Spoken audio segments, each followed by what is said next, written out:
अस्सलाम वालेकुम स्टूडेंट्स। मैं हूं मुस्तजाब हैदर, आपका फ़िज़िक्स टीचर। हम लोग पढ़ रहे हैं chapter number 7 first year physics का, जिसका नाम है ऑसिलेशंस। आज स्टूडेंट्स हम उसके आर्टिकल की तरफ जाते हैं जिसका नाम है energy conservation in simple harmonic motion. हम लोग सीखेंगे कि एनर्जी किस तरह से कंज़र्व रहती है जब भी कोई object simple harmonic motion execute कर रहा होता है। तो स्टूडेंट्स आए चलते हैं लाइट बोर्ड की तरफ और लेक्चर का आगाज़ करते हैं। स्टूडेंट्स आज हम लोग पढ़ने जा रहे हैं energy conservation in simple harmonic motion. Students ये एक ऐसा टॉपिक है जो पीछे वाले कुछ टॉपिक से रिलेटेड है और उन्हीं की आगे एक्सटेंशन के तौर पे हम इसको पढ़ेंगे। स्टूडेंट्स हमने देखा कि जब एक हॉरिजॉन्टल मैस स्प्रिंग सिस्टम होता है और उस हॉरिजॉन्टल मैस स्प्रिंग सिस्टम में मैस को मेन पोजीशन से डिस्टर्ब किया जाता है, तो उस डिस्टर्बेंस के बाद वो सिंपल हार्मोनिक मोशन एग्जीक्यूट करना शुरू कर देता है।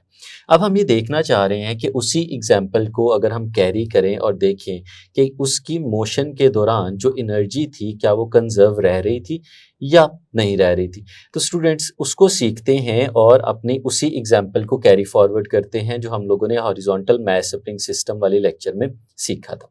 तो स्टूडेंट्स ये एक फिगर आपके सामने बनी हुई है, अब आप इससे फेमिलियर होंगे। हम इस चैप्टर में बार बार इस फिगर को ड्रॉ करते हैं, जिसमें अगर हम लोग देखें तो हमारे पास एक मैस है जिसको हम लोगों ने एक हॉरिजॉन्टल सरफेस के ऊपर एक स्प्रिंग के साथ अटैच किया हुआ है। इस मैस को स्टूडेंट्स हम लोग नाम दे देते हैं स्मॉल एम का।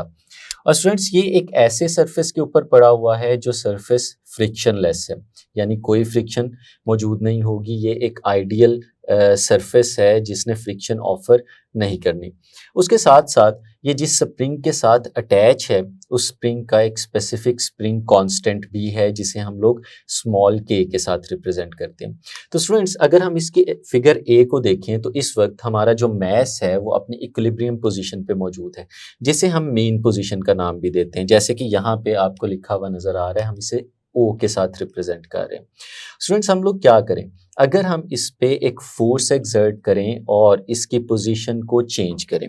लेट्स सपोज स्टूडेंट्स यहाँ पे हम इस पे एक फोर्स एक्सर्ट करते हैं और इस डायरेक्शन में उस फोर्स को एक्सर्ट करते हैं और उस फोर्स को हम लोग एफ के साथ रिप्रेजेंट करते हैं। तो स्टूडेंट्स उस फोर्स के एक्सर्ट करने से हमारा ये मैस जो है वो मूव करना शुरू करेगा, जैसे कि यहाँ पे हमें फिगर बी में नजर आ रहा है। हम इसको मूव कराते कराते एक खास पोजीशन तक ले आते हैं जिसको हम लोगों ने ए के साथ रिप्रेजेंट किया हुआ। तो स्टूडेंट्स हम कहते हैं कि मेन पोजीशन से इस पोजीशन ए तक जो हम लोगों ने इसका डिस्प्लेसमेंट कवर करवाया है वो डिस्प्लेसमेंट है स्टूडेंट्स यहाँ से लेके यहाँ तक एक्स नॉट के बराबर।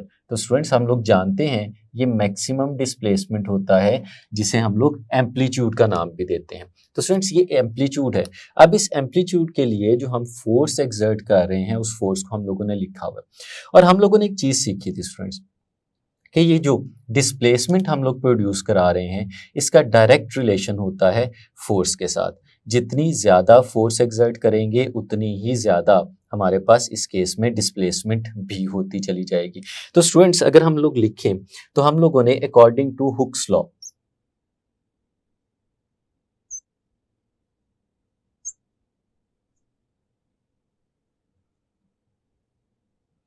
According to Hooke's law students हम लोगों ने ये सीखा था कि हमारी फोर्स और डिस्प्लेसमेंट के दरमियान डायरेक्ट रिलेशन होता है, यानी हम कुछ इस तरह से लिख सकते हैं कि F is proportional to x. Force और डिस्प्लेसमेंट में डायरेक्ट रिलेशन है। और फिर हम लोग इसमें प्रोपोर्शनैलिटी साइन को अगर ख़त्म करते थे तो हमारे पास आ जाता था F इज इक्वल टू के इंटू एक्स। और स्टूडेंट्स यहाँ पे जो हमें के नज़र आ रहा है वो स्प्रिंग्स कांस्टेंट है जो हर स्प्रिंग के लिए डिफरेंट होगा, लेकिन क्योंकि हमारी इस एग्जांपल में हम एक स्पेसिफिक स्प्रिंग यूज़ कर रहे हैं तो उस स्प्रिंग के केस में ये स्प्रिंग कांस्टेंट ही रहेगा, इसकी वैल्यू चेंज नहीं होगी।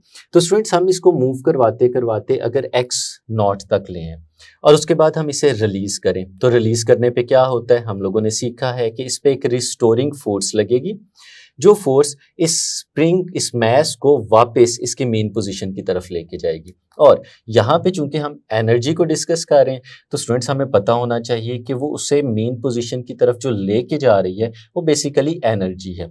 हमने जब स्प्रिंग को एक्सटेंड किया, हमने इसे खींचा, खींच के आगे की तरफ लेके गए तो स्प्रिंग के अंदर एक्सटेंशन हुई और हमें पता है कि एक्सटेंशन की वजह से स्प्रिंग के अंदर इलास्टिक पोटेंशियल एनर्जी डेवलप हो गई होगी और फिर वही इलास्टिक पोटेंशियल एनर्जी है जो वर्क करती है और हमारे मैस को वापस मेन पोजीशन की तरफ लेके जाती है। क्योंकि स्टूडेंट्स हम लोग जानते हैं कि एनर्जी जो है वो होती है एबिलिटी टू डू वर्क।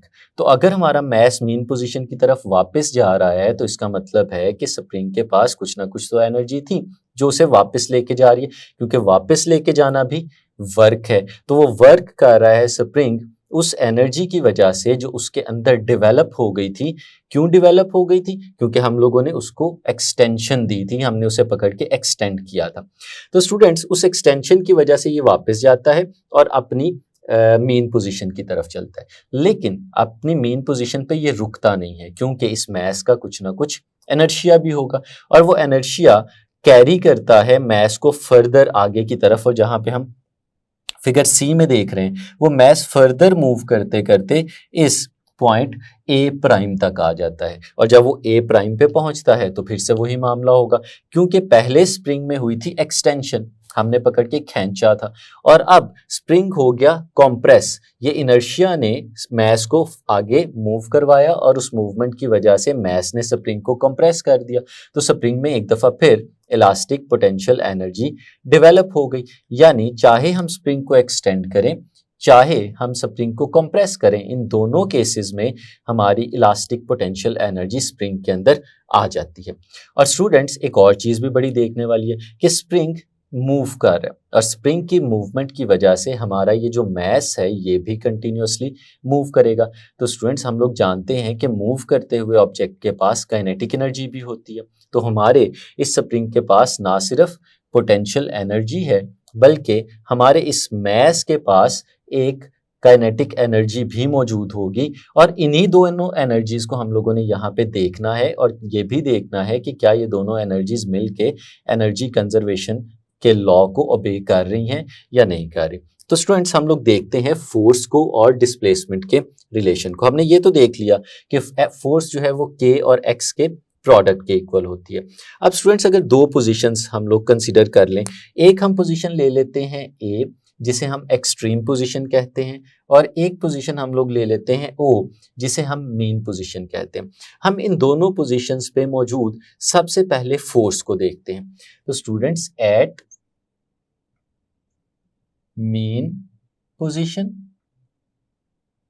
हम बात करेंगे मेन पोजीशन की और साथ ही साथ हम लोग बात करेंगे एक्सट्रीम पोजीशन की भी।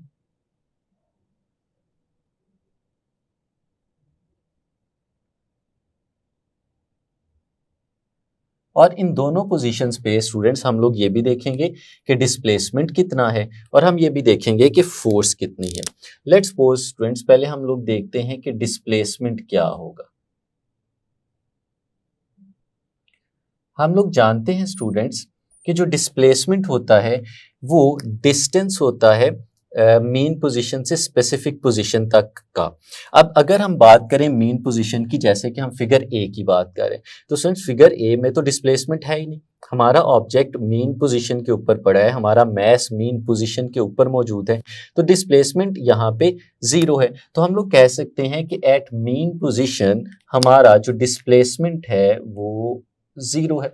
और स्टूडेंट्स अगर डिस्प्लेसमेंट जीरो है तो हमें ये रिलेशन नीचे लिखा हुआ नजर आ रहा है, इस रिलेशन के अकॉर्डिंगली यहाँ पे जो फोर्स है वो भी हमारे पास जीरो हो जाएगी। तो स्टूडेंट्स हम अगर डिस्प्लेसमेंट की बात करते हैं तो वो जीरो, और अगर साथ ही साथ हम फोर्स की भी बात करें तो स्टूडेंट्स इस पॉइंट पे यानी मेन पोजीशन के ऊपर जो हमारी फोर्स है वो भी जीरो हो जाएगी। लेकिन स्टूडेंट्स अगर साथ ही साथ हम चलें एक्सट्रीम पोजीशन को और उस पे देखें, एक्सट्रीम पोजीशन पे ये बी फिगर के अंदर शो हो रहा है, हम अपने मैस को मूव करवाते करवाते पॉइंट ए तक ले आए।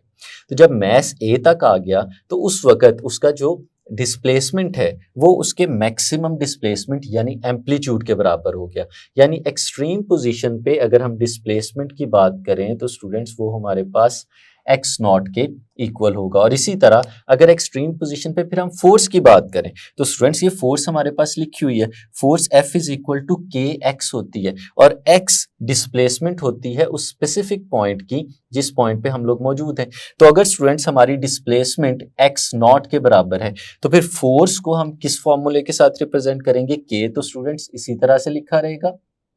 लेकिन जो हमारे पास x है उसकी जगह पे हम लोग लिख देंगे x नॉट। तो स्टूडेंट्स ये हमारे पास यहाँ पे एक्सट्रीम और मीन पोजीशंस के ऊपर डिस्प्लेसमेंट भी नजर आ गए और इन्हीं पोजीशंस पे हमें फोर्स भी नजर आ गई। अब स्टूडेंट्स अगर हम वर्क निकालना चाहें, हम ये देखना चाहते हैं कि जब हमने अपने ऑब्जेक्ट को जो पॉइंट ए यानी मेन पोजीशन पे पड़ा हुआ था वहां से मूव करवाते हुए उसे ए के ऊपर जो कि एक्सट्रीम पोजीशन है वहां तक लेके आए हैं, तो इन दोनों पॉइंट्स के दरमियान मूव करवाने के दौरान आपने उस पर कितना वर्क किया है, अगर वो हम वर्क कैलकुलेट करना चाहें तो स्टूडेंट्स हम इसको कैलकुलेट कर सकते हैं इन्हीं चीज़ों को यूज़ करते हुए। लेकिन हमें पता है कि फोर्स डिस्प्लेसमेंट के साथ साथ चेंज होती रहती है। मेन पोजीशन पे फोर्स बिल्कुल नहीं थी और एक्सट्रीम पोजीशन तक आते आते फोर्स के एक्स नॉट के बराबर हो गई थी। तो स्टूडेंट्स अगर हमने वर्क कैलकुलेट करना है तो हमें इन दोनों फोर्सेस का एवरेज निकालना पड़ेगा कि ओ से लेके ए तक आते आते हमारी फोर्स जो चेंज होती रही है उस चेंज होती हुई फोर्स ने एवरेज हमें कितनी वैल्यू दी है। तो स्टूडेंट्स एवरेज फोर्स फिर हम कैसे निकाल सकते हैं, average force. Students average force को यहाँ पे हम लोग F के साथ रिप्रेजेंट कर देते हैं और ये F स्टूडेंट्स हमारे पास बराबर आएगा, जब भी हमने एवरेज निकालनी होती है तो हम इनिशियल और फाइनल वैल्यूज़ को ऐड करते हैं और 2 के साथ डिवाइड कर देते हैं। तो स्टूडेंट्स इस केस में हमारी फोर्स की इनिशियल वैल्यू थी 0 और हमारी फोर्स की फाइनल वैल्यू थी के एक्स नॉट। तो स्टूडेंट्स हम इन दोनों को ऐड करते हैं और 2 के साथ इन दोनों को डिवाइड कर देते हैं, तो ये हमारे पास एवरेज फोर्स आ जाएगी जिसे हम लोग यहाँ पे लिख लेते हैं कुछ इस तरह से, half k into x not. तो स्टूडेंट्स ये एवरेज फोर्स आ गई जब हमने अपने मैस को मूव करवाया था ओ से लेके ए तक। तो स्टूडेंट्स इस फोर्स की वजह से बेसिकली वर्क हुआ होगा, जिस वर्क में हमने अपने ऑब्जेक्ट को ओ से ए तक मूव करवा लिया। तो अगर हम उस वर्क को ही कैलकुलेट करना चाहें तो हम वो वर्क भी कैलकुलेट कर सकते हैं। Work from O point O to A. Students O से लेके ए तक लेके जाने में जितना हमें वर्क करना पड़ा है वो वर्क हम यहाँ पे कैलकुलेट करने जा रहे हैं। और वर्क हमने चैप्टर नंबर 4 में सीखा था कि वर्क स्टूडेंट प्रोडक्ट होती है फोर्स और डिस्प्लेसमेंट की। हम फोर्स और डिस्प्लेसमेंट की प्रोडक्ट को वर्क का नाम देते हैं। और इस केस में स्टूडेंट्स अगर हम लोग देखें तो हम लोग तो मेन पोजीशन से एक्सट्रीम पोजीशन तक जा चुके हैं, तो इस केस में हमने एवरेज फोर्स भी कैलकुलेट कर ली हुई है और डिस्प्लेसमेंट तो हमें पता है, डिस्प्लेसमेंट तो इस वक्त इस केस में एम्पलीट्यूड के बराबर है यानी एक्स नॉट के बराबर है। तो अगर स्टूडेंट्स ये वैल्यू हम लोग यहाँ पे सब्सटीट्यूट करते हैं तो हमारे पास वर्क कुछ इस तरह से आता है कि फोर्स है students half k x not और स्टूडेंट्स जो डिस्प्लेसमेंट है इस केस में वो भी है हमारे पास एक्स नॉट। तो स्टूडेंट्स अगर इसको मल्टीप्लाई करें तो हमारे पास वर्क का एक्सप्रेशन कुछ इस तरह से आ जाएगा, हाफ के और स्टूडेंट्स एक्स नॉट और एक्स नॉट जब आपस में मल्टीप्लाई होंगे तो एक्स नॉट स्क्वायर आ जाएगा। तो स्टूडेंट्स ये हमारे पास बेसिक एक्सप्रेशन आ गया वर्क का कि जब हमने अपने ऑब्जेक्ट को ओ से ए तक मूव करवाया तो इस मूवमेंट के दौरान कितना वर्क किया गया, और वो वर्क है students half k x not square के बराबर। ये वर्क हमें किस चीज़ की इंफॉर्मेशन दे रहा है स्टूडेंट्स, हम लोग जानते हैं कि एनर्जी और वर्क ये बेसिकली इंटरकन्वर्टेबल दो एंटिटीज होती हैं। यानी अगर किसी ऑब्जेक्ट पे वर्क किया जा रहा है तो वो वर्क करने से हम उस ऑब्जेक्ट की एनर्जी को इंक्रीज कर सकते हैं, और फिर अगर एनर्जी हमारे पास मौजूद हो तो वो एनर्जी वर्क में भी कन्वर्ट हो सकती है। ग्रेविटेशनल फॉर्म में आपने इसकी एग्जांपल चैप्टर नंबर 4 में सीखी थी कि लेट्स सपोज आपके पास कोई एक ऑब्जेक्ट है और वो ऑब्जेक्ट ज़मीन के ऊपर पड़ा हुआ है, तो ज़मीन पे पड़े हुए ऑब्जेक्ट के पास कोई भी ग्रेविटेशनल पोटेंशियल एनर्जी मौजूद नहीं होती। लेकिन अगर आप उस ऑब्जेक्ट को ज़मीन से उठाते हैं ऊपर की तरफ और एक सर्टेन हाइट पे लेके आते जाते हैं, तो स्टूडेंट्स हाइट के बढ़ने की वजह से उसके पास ग्रेविटेशनल पोटेंशियल एनर्जी आती जाती है। लेकिन वो ग्रेविटेशनल पोटेंशियल एनर्जी ला कौन रहा है? वो वर्क लेके आ रहा है जो आप उस पर कर रहे हैं उसको लिफ्ट करने के लिए। क्योंकि स्टूडेंट्स जब आप उसको नीचे से ऊपर की तरफ लिफ्ट करेंगे तो लिफ्ट करने के लिए आप उस पर फोर्स लगा रहे हैं, और जो फोर्स लगा रहे हैं उसकी वजह से वर्टिकल डायरेक्शन में वो डिस्प्लेसमेंट भी कवर कर रहे हैं। तो फोर्स और डिस्प्लेसमेंट का प्रोडक्ट हमारे पास वर्क होता है। यानी जब आप ऑब्जेक्ट को अपवर्ड डायरेक्शन में लेके आ रहे हैं तो बेसिकली आप उस पर वर्क कर रहे हैं, और फिर जब आप उस पर वर्क करते हैं तो उसके पास एक ग्रेविटेशनल पोटेंशियल एनर्जी आती जाती है, और वो ग्रेविटेशनल पोटेंशियल एनर्जी एग्जैक्टली उतनी होती है जितना आपने उस पर वर्क किया हुआ है। हमें पता है कि वर्क और एनर्जी दोनों के यूनिट्स भी सेम होते हैं, दोनों को हम जूल्स के अंदर मेजर करते हैं। तो स्टूडेंट्स यही केस यहाँ पे भी हो रहा है कि जब आप मैस को पुल करके एक्सट्रीम पोजीशन की तरफ लेके आ रहे थे तो स्टूडेंट्स आप उस पर वर्क कर रहे थे, आपने उसको वर्क किया और वर्क करके स्प्रिंग को एक्सटेंड कर दिया। अब एक्सटेंड होने की वजह से स्प्रिंग के पास इलास्टिक पोटेंशियल एनर्जी आ गई। अब उस इलास्टिक पोटेंशियल एनर्जी की वैल्यू अगर हम कंसीडर करना चाहें कि वो कितनी है तो स्टूडेंट्स हम बड़ी आसानी से कर सकते हैं, क्योंकि हमने वर्क करके ये एनर्जी उसके अंदर लेके आए। तो जितना वर्क हमने किया होगा एग्जैक्टली उतनी ही एनर्जी उसके पास इलास्टिक पोटेंशियल एनर्जी की फॉर्म में हमने उसके अंदर स्टोर करवा ली होगी, और फिर उसी एनर्जी को यूज करते हुए हमारा स्प्रिंग जो है वो मैस को वापस पीछे की तरफ लेके जाता है। तो स्टूडेंट्स फिर अगर हम लोग बात करें एनर्जी की इस पॉइंट के ऊपर, जब हम अपने ऑब्जेक्ट को मूव करवा के ए पे ले आए और जो फिगर हमें बी नजर आ रही है, स्टूडेंट्स अगर इसको देखें हम लोग तो मैं कहता हूं कि हम सबसे पहले एनर्जी देखते हैं जो कि एक्सट्रीम पोजीशन ए के ऊपर मौजूद है। Students eight extreme position, extreme position, हम एक्सट्रीम पोजीशन की बात कर रहे हैं और वो एक्सट्रीम पोजीशन है ए, जिसे हम लोगों ने ए का नाम दिया हुआ है। तो स्टूडेंट्स इस एक्सट्रीम पोजीशन के ऊपर जिसे हमने ए का नाम दिया हुआ है, यहाँ तक लेके आने के लिए हमारे मैस को जो हमने वर्क किया वो half k x not square के बराबर था। तो स्टूडेंट्स हम लोग कह सकते हैं कि इस जगह पे जो पोटेंशियल एनर्जी होगी वो पोटेंशियल एनर्जी उस वर्क के बराबर होगी जो वर्क हम लोगों ने किया था अपने मैस को मूव करवाने के लिए। और स्टूडेंट्स जो वर्क था वो हम पहले कैलकुलेट कर चुके हैं, वो किसके इक्वल था? वो half k x not square के इक्वल था। तो स्टूडेंट्स ये हमारे पास यहाँ पे पोटेंशियल एनर्जी आ गई एट पॉइंट ए या एट एक्सट्रीम पोजीशन। तो स्टूडेंट्स ये तो थी पोटेंशियल एनर्जी, और हम लोगों ने शुरू में डिस्कस किया कि चूंकि हमारा मैस जो है वो मूव भी कर रहा है तो मैस के मूव करने की वजह से इसके पास काइनेटिक एनर्जी भी होनी चाहिए। तो इसी पोजीशन पे अगर हम काइनेटिक एनर्जी की बात करें, हम काइनेटिक एनर्जी के एक्सप्रेशन को सीख चुके हैं। ऑल्सो काइनेटिक एनर्जी एट ए, अगर स्टूडेंट्स हम काइनेटिक एनर्जी की बात करें और हमें पता है काइनेटिक एनर्जी इक्वल होती है हाफ एम वी स्क्वायर के। तो स्टूडेंट्स अगर आप बात करते हैं पॉइंट ए की, तो अगर आपसे पूछा जाए इस पॉइंट पे आपके मैस की स्पीड क्या है या आपके मैस की वेलोसिटी क्या है, तो आप यकीनन यही कहेंगे कि जब आपने उसको वहां पे लेके जाके रखा था रिलीज करने से बिल्कुल पहले उसकी जो स्पीड थी वो जीरो थी, उसकी वेलोसिटी जो थी वो जीरो थी। आप अगर उसे रिलीज करते हैं तो वो मेन पोजीशन की तरफ जाता है, मेन पोजीशन पे वो अपनी मैक्सिमम स्पीड को अटेन करता है और फिर आहिस्ता आहिस्ता आहिस्ता आहिस्ता उसकी स्पीड कम होती जाती है, और जब वो सी पे पहुंचता है जो उसका सेकंड एक्सट्रीम पोजीशन है तो वहां पे भी वो एक इंस्टेंस के लिए रुकता है वापस आने से पहले। तो सी के ऊपर भी स्पीड क्या होती है? जीरो होती है। तो कोई भी ऑब्जेक्ट स्टूडेंट्स जब वो ऑसिलेट कर रहा होता है तो उसकी ऑसिलेशन के दौरान क्योंकि एक्सट्रीम पोजीशन पे उसने अपनी डायरेक्शन को चेंज करना होता है।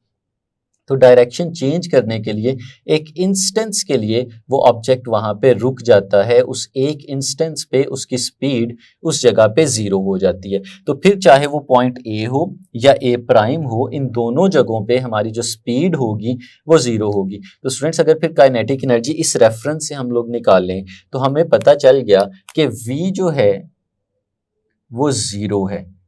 तो अगर v जीरो हो जाए और स्टूडेंट्स उसकी वैल्यू को हम लोग यहाँ पे इसके अंदर सब्सटीट्यूट करें तो हमारी काइनेटिक एनर्जी क्या हो जाएगी? काइनेटिक एनर्जी का एक्सप्रेशन कुछ चेंज होगा और वो हाफ m इंटू वी की जगह स्टूडेंट्स हम लोग जीरो लगाएंगे और इसका स्क्वायर, तो जीरो आपको पता है जब पूरे फैक्टर के साथ मल्टीप्लाई होगा तो आंसर हमारे पास यहाँ पे आ जाएगा जीरो। तो स्टूडेंट्स हमें पता चला कि kinetic energy at extreme position हमारे पास जीरो आ गई। तो स्टूडेंट्स ये दो चीजें हम लोगों ने देख ली एक्सट्रीम पोजीशन के ऊपर कि एक्सट्रीम पोजीशन पे हमारी potential energy half k x not square के इक्वल है, और इसी जगह पे अगर हम काइनेटिक एनर्जी की बात करें तो वो जीरो है क्योंकि स्पीड जीरो है। हम जानते हैं जहाँ पे स्पीड जीरो हो जाए वहां पे काइनेटिक एनर्जी ने जीरो हो जाना है। तो स्टूडेंट्स अगर टोटल एनर्जी की बात करें, टोटल एनर्जी हमारे पास जो है वो सम होती है उन दोनों एनर्जीज का जो मौजूद है। अब इस केस में हम आइडियल सिनेरियो की बात करें जिसमें फ्रिक्शन भी नहीं है, तो इसके पास सिर्फ दो ही एनर्जीज होंगी, एक काइनेटिक एनर्जी और एक पोटेंशियल एनर्जी। तो स्टूडेंट्स अगर हम टोटल एनर्जी की बात करें, जो टोटल एनर्जी है स्टूडेंट्स हमारे पास वो सम होगा potential energy plus kinetic energy का। तो स्टूडेंट्स इस पॉइंट के ऊपर हम लोगों ने दोनों एनर्जीज लिखी हुई हैं, पोटेंशियल भी लिखी हुई है और काइनेटिक भी लिखी है। तो इस वैल्यू, इन दोनों वैल्यूज को यहाँ पे सब्सटीट्यूट करते हैं तो हमें स्टूडेंट्स टोटल एनर्जी मिल जाएगी। जो पोटेंशियल एनर्जी है स्टूडेंट्स वो है हमारे पास half k x not square और काइनेटिक एनर्जी है स्टूडेंट्स हमारे पास जीरो। तो फिर हम लोग लिख सकते हैं कि हमारी जो टोटल एनर्जी आ गई स्टूडेंट्स वो इक्वल हो गई half k x not square और जीरो स्टूडेंट्स उसमें ऐड किया तो हमारे एक्सप्रेशन में कोई चेंज नहीं आएगा। तो स्टूडेंट्स इस तरह से हमारे पास टोटल एनर्जी का ये एक एक्सप्रेशन बन गया और ये टोटल एनर्जी स्टूडेंट्स हम लोगों ने कैलकुलेट की है एट एक्सट्रीम पोजीशन, जिस पोजीशन को हम लोगों ने ए का नाम दिया हुआ।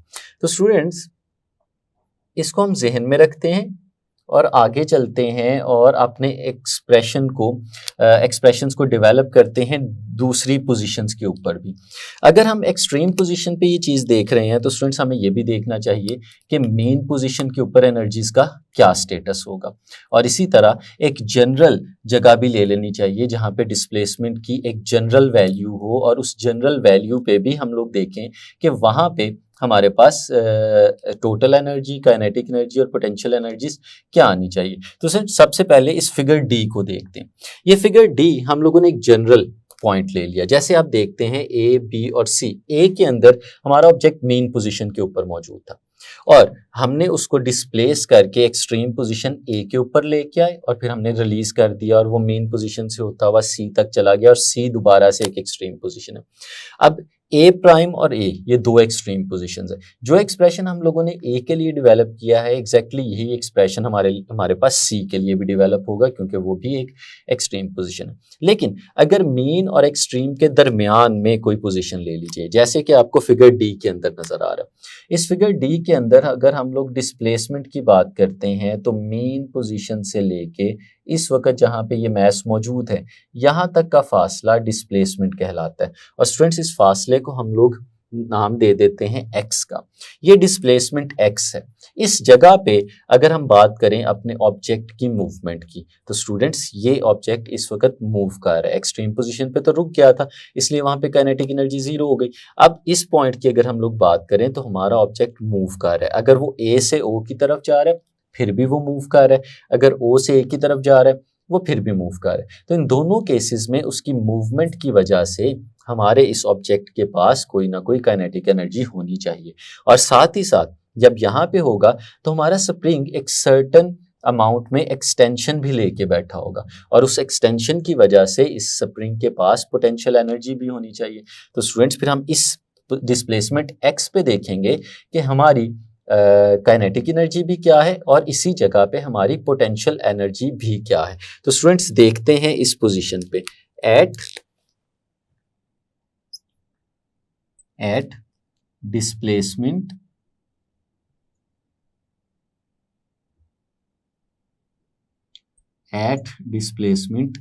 x।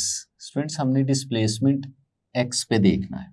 तो स्टूडेंट्स अगर डिस्प्लेसमेंट x की बात करें तो यहाँ पे हमें दोनों चीज़ें कैलकुलेट करनी है, पोटेंशियल एनर्जी भी देखनी है और साथ में काइनेटिक एनर्जी भी देखनी है। तो सबसे पहले पोटेंशियल एनर्जी देख लेते हैं। पोटेंशियल एनर्जी क्या होगी स्टूडेंट्स, ये जो हमें रिलेशन यहाँ पे नज़र आ रहा है, जो हमने एक्सट्रीम पोजीशन पे देखा, half k x not square, ये पोटेंशियल एनर्जी थी ए के ऊपर। लेकिन स्टूडेंट्स अगर हमारा डिस्प्लेसमेंट जो है वो x के बराबर हो, ना कि x नॉट के बराबर, तो स्टूडेंट्स हमारा ये एक्सप्रेशन बदल जाएगा। जो इसमें चेंज होने वाली वैल्यू है वो सिर्फ x है। अगर x नॉट लिखा हो तो ये एक्सट्रीम पोजीशन पे, अगर x लिखा हो तो वो x वाली पोजीशन पे होगा। तो स्टूडेंट्स अगर हम पोटेंशियल एनर्जी देखें एट x, तो वो किसके बराबर होगी, उसका एक्सप्रेशन होगा half k into x square. तो ये स्टूडेंट्स हमारे पास आ जाएगी पोटेंशियल एनर्जी जब हमारा ऑब्जेक्ट जो है वो डिस्प्लेसमेंट एक्स के ऊपर मौजूद है। और स्टूडेंट्स अगर इसी तरह से हम काइनेटिक एनर्जी भी कैलकुलेट करें, अगर हम स्टूडेंट्स काइनेटिक एनर्जी कैलकुलेट कर रहे हैं तो हमें पता है काइनेटिक एनर्जी का एक्सप्रेशन होता है हमारे पास हाफ एम वी स्क्वायर। लेकिन स्टूडेंट्स यहाँ पे जो देखने वाली चीज़ है वो है v। हमें पता होना चाहिए कि इस केस में हमारे v की वैल्यू क्या होने वाली है, क्योंकि स्टूडेंट्स वेलोसिटी यहाँ पे मैक्सिमम नहीं है, वेलोसिटी यहाँ पे मिनिमम नहीं है, वेलोसिटी की एक ख़ास सर्टन वैल्यू होने वाली है यहाँ पे। तो स्टूडेंट्स हम फिर उस एक्सप्रेशन की बात करते हैं जो हम लोगों ने वेलोसिटी के लिए डेवलप किया था। इंस्टेंटेनियस वेलोसिटी जो किसी भी एक पॉइंट पे मौजूद होती है, हमने उसके लिए एक्सप्रेशन देखा था कि हमारे पास जो वेलोसिटी v है that is equal to omega times square root of x not square minus x square. तो स्टूडेंट्स ये हमारे पास वेलोसिटी का एक्सप्रेशन था। और स्टूडेंट्स इसमें आपको एक और चीज़ भी याद होगी, ये जो ओमेगा है जिसे हम एंगुलर फ्रिक्वेंसी कहते हैं, इसकी वैल्यू होती थी square root of k divided by M. तो स्टूडेंट्स वो वैल्यू भी अगर हम लोग यहाँ पे सब्सटीट्यूट करें तो हमारे पास स्टूडेंट्स वैल्यू आ जाती है square root of k divided by m into square root of x not square minus x square. तो स्टूडेंट्स ये वेलोसिटी है इंस्टेंटेनियस जो किसी भी जगह पे मौजूद होती है। तो इस इंस्टेंटेनियस वेलोसिटी की वैल्यू को अगर स्टूडेंट्स हम अपनी इस इक्वेशन में यहाँ पे सब्सटीट्यूट करते हैं तो हमें काइनेटिक एनर्जी मिल जाएगी इस जगह के ऊपर, इस डिस्प्लेसमेंट के ऊपर। और वो काइनेटिक एनर्जी क्या होगी, मैं यहाँ पे लिखता हूँ स्टूडेंट्स, काइनेटिक एनर्जी ये स्टूडेंट्स हमारे पास बराबर आएगी हाफ इंटू एम। और स्टूडेंट्स फिर v की जगह हम ये पूरी वैल्यू सब्सटीट्यूट करेंगे जो कि है square root of k over m into square root of x not square minus x square. और स्टूडेंट्स हमें इस पूरे एक्सप्रेशन का यहाँ पे स्क्वायर लेना पड़ेगा। और स्टूडेंट्स हमें ये भी पता है कि जब स्क्वायर लिया जाता है तो जो स्क्वायर रूट वाले टर्म्स होते हैं उनका स्क्वायर रूट खत्म हो जाएगा। तो स्क्वायर और स्क्वायर रूट कैंसल आउट होंगे, हमारे पास जो एक्सप्रेशन बचेगा स्टूडेंट्स वो कुछ इस तरह से आ जाएगा k divided by m into students ये हमारे पास आ गया x not square minus x square, और ये कुछ इस तरह से एक्सप्रेशन बन गया। और स्टूडेंट्स अगर आप इसमें देखें तो m ये और ये वाला m ये दोनों स्टूडेंट्स कैंसल आउट हो जाएंगे और हमारे पास जो है वो एक्सप्रेशन कुछ इस फॉर्म में आ जाएगा कि जो काइनेटिक एनर्जी है वो स्टूडेंट्स इक्वल आ जाएगी हाफ इंटू के into x not square minus x square. तो स्टूडेंट्स ये हमारे पास काइनेटिक एनर्जी का एक्सप्रेशन डेवलप हो गया जो उस जगह पे काइनेटिक एनर्जी है जिस जगह पे हमारा डिस्प्लेसमेंट x था। तो स्टूडेंट्स ये आपको पता होना चाहिए, ये बेसिक एक्सप्रेशन है काइनेटिक एनर्जी का, ये जनरल एक्सप्रेशन है काइनेटिक एनर्जी का। अगर कोई भी डिस्प्लेसमेंट की वैल्यू दे दी जाए, जैसे एक्सट्रीम और मीन पोजीशन के अलावा किसी भी जगह पे अगर आपने काइनेटिक एनर्जी कैलकुलेट करनी है तो सिर्फ x की जगह उसकी वैल्यू को आपको सब्सटीट्यूट करना पड़ेगा और x की सब्सटीट्यूशन से हमें काइनेटिक एनर्जी की वैल्यू मिल जाएगी। अब स्टूडेंट्स हमें पोटेंशियल एनर्जी का भी पता चल गया जो कि डिस्प्लेसमेंट x पे मौजूद है, और हमें काइनेटिक एनर्जी का भी पता चल गया जो कि डिस्प्लेसमेंट x पे मौजूद है। अब अगर हमें इन्हीं दोनों को यूज करते हुए इसी डिस्प्लेसमेंट x पे टोटल एनर्जी निकालनी हो तो स्टूडेंट्स जैसे हमने पीछे देखा कि अगर टोटल एनर्जी हमें निकालनी है तो वो हम लोग सम करेंगे पोटेंशियल एनर्जी और काइनेटिक एनर्जी का। तो स्टूडेंट्स वही काम हम लोग यहाँ पे करते हैं। टोटल एनर्जी हमारे पास सम होगा potential energy plus kinetic energy का। स्टूडेंट्स ये दोनों वैल्यूज हम यहाँ पे सब्सटीट्यूट करके अपनी टोटल एनर्जीज निकाल सकते हैं। तो स्टूडेंट्स पोटेंशियल एनर्जी का फॉर्मूला हमें ऊपर लिखा हुआ नजर आ रहा है, वो हम लोग यहाँ पे सब्सटीट्यूट करते हैं। पोटेंशियल एनर्जी है हाफ के एक्स स्क्वायर, और स्टूडेंट्स जो काइनेटिक एनर्जी है वो भी यहाँ पे लिखा हुआ है आपके पास, half k into x not square minus x square. अब स्टूडेंट्स इसको सिंप्लीफाई करने के लिए हम लोग कुछ इस तरह से करते हैं, हाफ के एक्स स्क्वायर, और स्टूडेंट्स इसे जब अंदर मल्टीप्लाई करेंगे तो हमारे पास आ जाएगा plus half k x not square minus half k x square.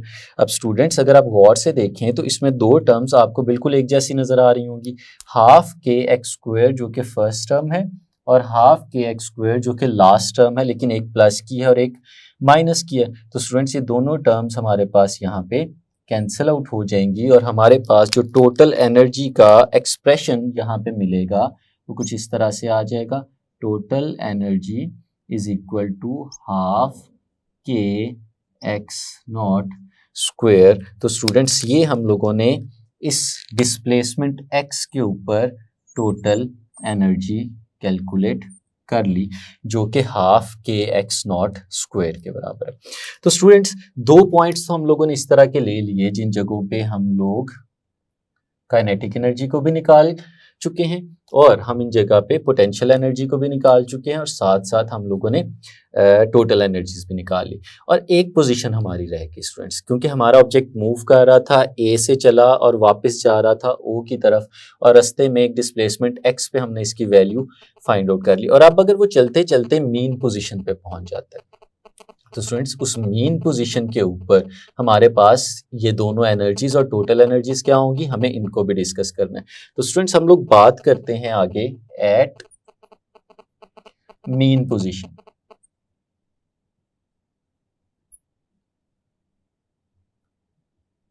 Eight mean position जिसे स्टूडेंट्स हम लोगों ने नाम दिया हुआ है ओ का। स्टूडेंट्स इस मीन पोजीशन ओ पे हम लोग पोटेंशियल एनर्जी भी देखेंगे और काइनेटिक एनर्जी भी देखेंगे। सो पोटेंशियल एनर्जी का फॉर्मूला तो वही बेसिक है, potential energy is equal to half k into x square. लेकिन स्टूडेंट्स अगर हम मीन पोजीशन की बात करते हैं तो मीन पोजीशन के ऊपर हमारा जो डिस्प्लेसमेंट है वो डिस्प्लेसमेंट ज़ीरो होता है। तो डिस्प्लेसमेंट ज़ीरो होने का मतलब ये है कि हमारे पास जो एक्स की वैल्यू यहाँ पे आएगी वो स्टूडेंट्स एक्स की वैल्यू आ जाएगी ज़ीरो, और अगर एक्स की वैल्यू ज़ीरो आती है और उसे हम लोग यहाँ पे अपनी इक्वेशन के अंदर सब्सटीट्यूट करते हैं तो स्टूडेंट्स हमारे पास जो पोटेंशियल एनर्जी यहाँ पे आएगी वो एक्सप्रेशन कुछ इस फॉर्म में मिलेगा, हाफ के इंटू ज़ीरो। तो स्टूडेंट्स हमारे पास पोटेंशियल एनर्जी इस जगह पे ज़ीरो आ जाएगी।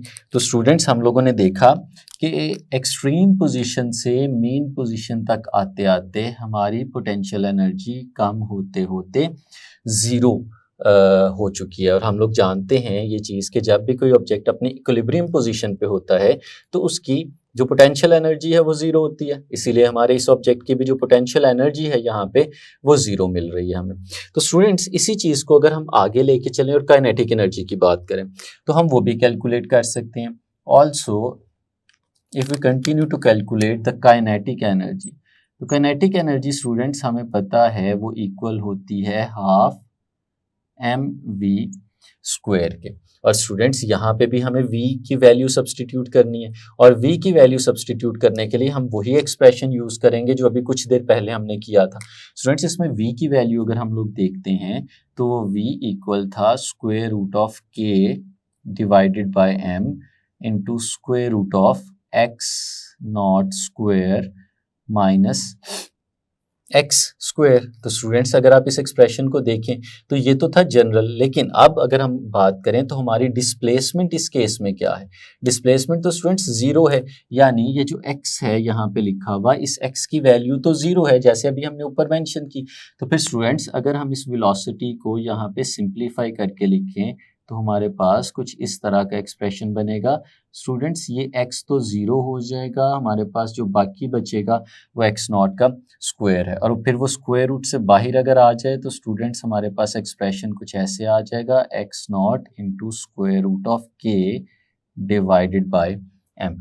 तो स्टूडेंट्स ये जो वैल्यू हमने फाइंड आउट की है, इस वैल्यू को यहाँ पे सब्सटीट्यूट करते हैं ताकि हमें यहाँ से काइनेटिक एनर्जी मिल जाए। तो स्टूडेंट्स काइनेटिक एनर्जी का फॉर्मूला फिर हमारे पास बदलने लगा है, कुछ इस तरह से आएगा, kinetic energy is equal to half m, और स्टूडेंट्स v की जगह हम इसकी वैल्यू सब्सटीट्यूट करेंगे यहाँ पे x not into square root of k divided by m, और यहाँ पे इसका स्क्वायर। और स्टूडेंट्स इस स्क्वायर से क्या होगा, half m। Students x not का जब हम स्क्वायर लेंगे तो इसी तरह से आ जाएगा x नॉट स्क्वायर, और k ओवर m जो यहाँ पे लिखा हुआ है इसमें स्टूडेंट स्क्वायर रूट खत्म हो जाएगा।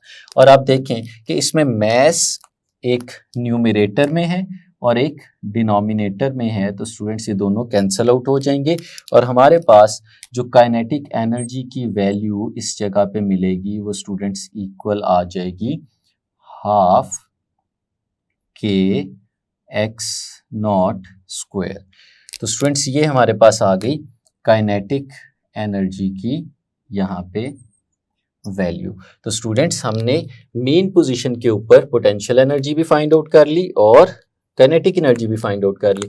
तो स्टूडेंट्स अगर टोटल एनर्जी फाइंड आउट करने की तरफ चलें तो हमें पता है यहाँ पे भी जो हमारी टोटल एनर्जी है स्टूडेंट्स, ये सम होगी potential energy plus kinetic energy का। और स्टूडेंट्स यहाँ पे हमारी पोटेंशियल एनर्जी तो थी ज़ीरो और जो हमारी काइनेटिक एनर्जी थी वो थी half k x not square. तो स्टूडेंट्स फिर ज़ीरो जब इसमें ऐड होगा तो हमारे पास जो टोटल एनर्जी आएगी स्टूडेंट्स वो इक्वल आ जाएगी हाफ के एक्स नॉट और स्क्वायर। तो स्टूडेंट्स ये टोटल एनर्जी का हमारे पास एक्सप्रेशन आ गया जो कि इक्वल है half k x not square के। तो स्टूडेंट्स ये तो हम लोगों ने तीनों डिफरेंट पोजीशंस के ऊपर सारी एनर्जीज निकाल ली। अब अगर इन एनर्जीज का और इन इक्वेशंस का एनालिसिस करें तो हमें बड़ी इंटरेस्टिंग सी इंफॉर्मेशन मिलने जा रही है। सबसे पहले स्टूडेंट्स टोटल एनर्जी की बात करें। ये स्टूडेंट्स टोटल एनर्जी थी एट पॉइंट ए, मैं स्टूडेंट्स इसे इक्वेशन नंबर 1 कह देता हूँ। ये स्टूडेंट्स इसकी टोटल एनर्जी थी एट डिस्प्लेसमेंट एक्स, इसे हम इक्वेशन नंबर 2 का नाम दे देते हैं। और स्टूडेंट्स ये थी total energy at main position, इसे स्टूडेंट्स हम लोग नाम दे देते हैं इक्वेशन नंबर 3 का। और इन तीनों इक्वेशंस को अगर हम लोग देखें तो 1 पे, 2 पे और 3 पे, इन तीनों इक्वेशंस पे हमें जो टोटल एनर्जी की वैल्यू मिल रही है वो सेम है। यहाँ पे भी total energy half k x not square के इक्वल है। सेकंड इक्वेशन में देखें half k x not square के इक्वल है, और थर्ड इक्वेशन में भी देखें तो half k x not square के इक्वल है। तो स्टूडेंट्स एक चीज़ तो बहुत क्लियर हो गई हमें यहाँ से देखते हुए कि law of conservation of energy यहाँ पे होल्ड कर रहा है कि कोई भी पॉइंट ले लें सिंपल हार्मोनिक मोशन के केस में, तो उस पॉइंट के ऊपर हमारी टोटल एनर्जी हमेशा कांस्टेंट रहने वाली है, टोटल एनर्जी चेंज नहीं हो रही। यही तो law of conservation of energy है कि पूरे पाथ में, पूरे रास्ते में कोई भी जगह ले ली जाए तो वहाँ पे टोटल एनर्जी में कोई चेंज नहीं आता। और स्टूडेंट्स अगली चीज़ को देखते हैं हम लोग। अगर सेकंड चीज़ को हम लोग यहाँ पे देखें तो हम काइनेटिक एनर्जीज का और पोटेंशियल एनर्जीज का रिलेशन देखते हैं। स्टूडेंट्स सबसे पहले अगर आप इसको देखें, यहाँ पे स्टूडेंट्स हमारी पोटेंशियल एनर्जी की बात हो रही है जो पॉइंट ए पे थी। ये स्टूडेंट्स हमारे पास पोटेंशियल एनर्जी की बात हो रही है जो डिस्प्लेसमेंट एक्स पे थी, यानी हम मेन पोजीशन की तरफ मूव कर रहे हैं। और स्टूडेंट्स ये हमारी पोटेंशियल एनर्जी है जो हमें एग्जैक्टली मेन पोजीशन पे नजर आ रही है। तो स्टूडेंट्स अगर इन एनर्जीज को हम लोग देखते हैं तो potential energy at A half k x not square के इक्वल, और जो पोटेंशियल एनर्जी एक्स पे है वो हाफ के एक्स स्क्वायर के इक्वल है। स्टूडेंट्स अगर हम देखें कि इन दोनों में से किसकी वैल्यू ज़्यादा है तो हम लोग देख सकते हैं कि स्टूडेंट्स हाफ और के तो दोनों में मौजूद है, तो पोटेंशियल एनर्जी की जो वैल्यू है वो चेंज हो रही होगी एक्स नॉट के साथ। तो यहाँ पे एक्स नॉट है और यहाँ पे x है, तो स्टूडेंट्स x नॉट की वैल्यू हमें पता है x से ज़्यादा है। तो अगर x नॉट x से ज़्यादा है तो फिर इसका मतलब है यहाँ पे पोटेंशियल एनर्जी भी यहाँ से ज़्यादा है। तो जब हम a से x तक गए हैं डिस्प्लेसमेंट पे तो हमारी पोटेंशियल एनर्जी कम हो रही है, और फिर जब मेन पोजीशन पे गए हैं वो तो वैसे ही ज़ीरो हो गई। तो स्टूडेंट्स अगर हम लोग देख रहे हैं कि एक्सट्रीम पोजीशन से मेन पोजीशन पे जाते हुए ट्रेंड को देखें तो a से o तक जाते हुए हमारी जो पोटेंशियल एनर्जी है वो कम होती जा रही है। ए पे हमारी पोटेंशियल एनर्जी मैक्सिमम थी और ओ तक पहुंचते पहुंचते वो पोटेंशियल एनर्जी जीरो हो गई। और स्टूडेंट्स अगर इसको काइनेटिक एनर्जी की फॉर्म में देखें तो स्टूडेंट्स हम लोग देखते हैं कि kinetic energy at A zero थी, और फिर जब हम आगे की तरफ जाते हैं डिस्प्लेसमेंट जो है एक्स पे देखते हैं तो स्टूडेंट्स वहां पे हमने देखा कि हमारे पास काइनेटिक एनर्जी की वैल्यू ये वाली थी। और फिर अगर हम मेन पोजीशन की बात करते हैं तो वहाँ पे काइनेटिक एनर्जी की वैल्यू ये थी। तो स्टूडेंट्स इन तीनों वैल्यूज में देखें कि यहाँ पे काइनेटिक एनर्जी कम थी, बिल्कुल जीरो थी। यहाँ पे गए हैं तो काइनेटिक एनर्जी बढ़ गई है थोड़ी सी, x not square minus x square लिखा हुआ है, यानी एक्स नॉट में से कोई डिस्प्लेसमेंट माइनस हो रहा है। और फिर जब मेन पोजिशन पे पहुंचे तो वो के एक्स नॉट स्क्वायर के इक्वल हो गया, यानी जब हम एक्सट्रीम से मेन पोजीशन की तरफ चलते जा रहे हैं तो हमारी काइनेटिक एनर्जी बढ़ती जा रही है।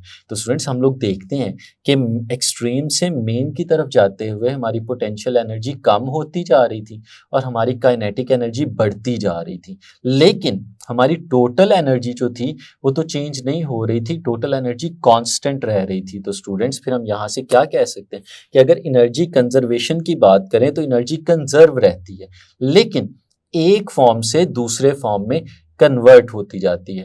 एक्सट्रीम पोजीशन पे सारी की सारी एनर्जी पोटेंशियल एनर्जी होती है, और जब मेन पोजीशन की तरफ हमारा ऑब्जेक्ट मूव करता जाता है तो वो पोटेंशियल एनर्जी कम होती जाती है और वो काइनेटिक एनर्जी में कन्वर्ट होती जाती है, और जब वो मेन पोजीशन पे पहुंचता है तो सारी की सारी एनर्जी काइनेटिक हो जाती है और पोटेंशियल जीरो हो जाती है। लेकिन किसी भी पॉइंट को ले लें, सम हमारे पास कांस्टेंट रहता है, टोटल एनर्जी जो है हमारे पास वो हमेशा कांस्टेंट रहती है।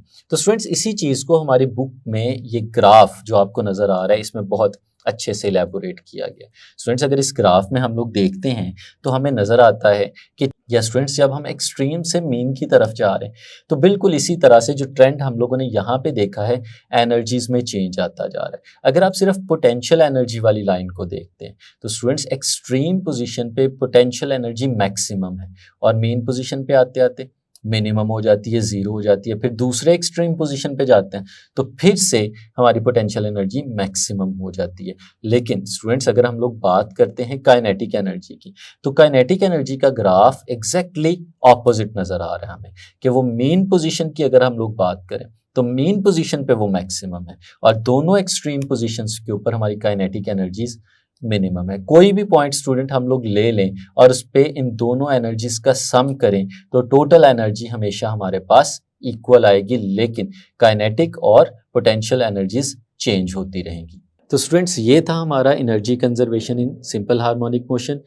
यकीनन आपने अच्छे से समझा होगा, आपने अंडरस्टैंड किया होगा कि किस तरह से एक एनर्जी दूसरी एनर्जी में कन्वर्ट होती रहती है, लेकिन अगर ओवरऑल हम लोग देखें तो एनर्जी कांस्टेंट रहती है। आज के लिए इतना ही, अल्लाह हाफिज़।